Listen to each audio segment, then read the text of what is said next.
अस्सलाम वालेकुम, क्या हाल है? ठीक हो सारे? मैं आज सोचा मैं अपनी स्किन रूटीन तुहाडे नाल शेयर करा कि मैं की यूज़ करदी हाँ अपनी स्किन ते जिंदा मैनू बेनीफिट भी होंदा है। ठीक है, सब तो पहला तो फेस वाश है, सन ब्लॉक, उस तो बाद गुलाबदार एलोवेरा जैल है।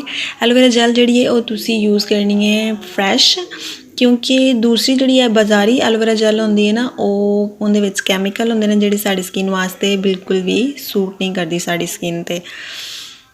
अपना फेस मैं वॉश करदी हाँ। फेस वॉश जिहड़ा वे मैं यूज़ कर रही हाँ शाइन वेयर दा, जिहड़ा कि मैं ऑनलाइन ऑर्डर किया सी। इहदा रिजल्ट बहुत ज़्यादा अच्छा है ते ये यूज़ करन तो बाद तुहानूं किसी किस्म की भी फेशियल की जरूरत नहीं। फिर मैं यूज़ करदी हाँ एलोवेरा जैल, जिहड़ा कि मैं फ्रैश यूज़ करदी।